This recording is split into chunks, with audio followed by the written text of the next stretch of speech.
Hot take here, OT entrepreneurship is not a miraculous thing. It's actually a professional path. More than half of healthcare clinicians report burnout. Reimbursement keeps tightening. Productivity demands keep rising. OTs aren't leaving because they don't care. They're leaving because the system isn't sustainable. Entrepreneurship isn't rebellion.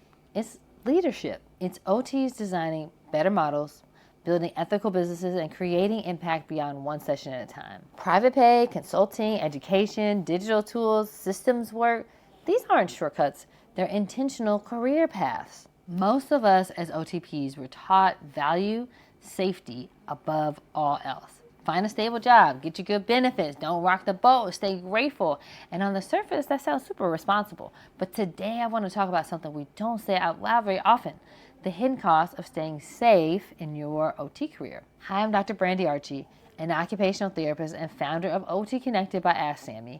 And I've worked clinically, built businesses, and spent years talking to OTs across every setting. People who did everything right and still feel exhausted or stuck or quietly worried about the future. This video isn't about telling you to quit your job or jump into entrepreneurship. It's about taking an honest look at what safe actually costs over time. For many of us, safety was defined really early. A full-time position, a steady paycheck, predictable hours, benefits. And for a long time, that model did work. But here's the problem. Healthcare systems change, and our definition of safety didn't evolve with them. What was once stable has become fragile.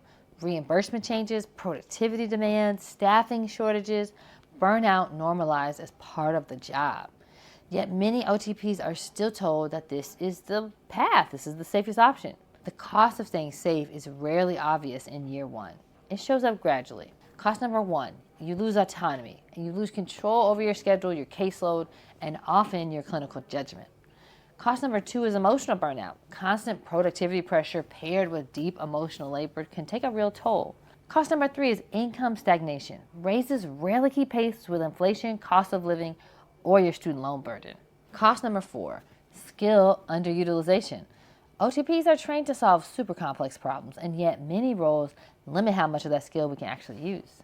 Cost number five, fear of change. The longer you stay in one system, the harder it feels to imagine anything else. And these costs aren't really dramatic, but they are cumulative. So here is what might be an uncomfortable truth. Stability doesn't mean immovable. Hospitals get bought, staff gets cut, programs end, rehab teams get outsourced. That full-time job that seems stable is not immovable. True career safety isn't about one employer. It's about adaptability, and it's about skills that transfer. Income that isn't dependent on one source, and options, even if you never use them. When we talk about OT entrepreneurship, people often imagine risk, instability, or scarcity. But that's not what most OT entrepreneurs are doing. They're building hybrid careers, consulting practices, private pay services, education and training programs, digital tools and systems. Entrepreneurship, when done thoughtfully, is about designing a career that fits your life, not squeezing your life into a system. This is exactly why OT Connected by AskSAMIE exists. As we look towards 2026, here are 3 reasons staying connected matters. Number 1, policy and reimbursement changes are accelerating at the speed of light, and OTs need shared understanding to navigate them responsibly. Number 2, career diversification is becoming essential, not optional, for long-term sustainability. And number 3, community protects clarity. Making decisions in isolation leads to fear. Making them with others leads to strategy. One of the biggest myths is that entrepreneurship means burning everything down and starting over. In reality, many OTs start part-time, test their ideas slowly, build alongside clinical work, create optionality instead of pressure. These are all things I did. This isn't about leaving OT behind.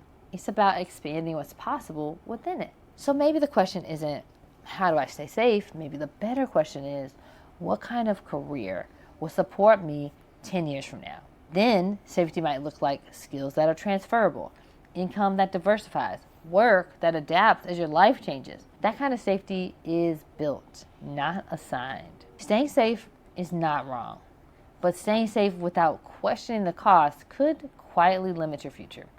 The goal isn't to abandon security, it's to redefine it.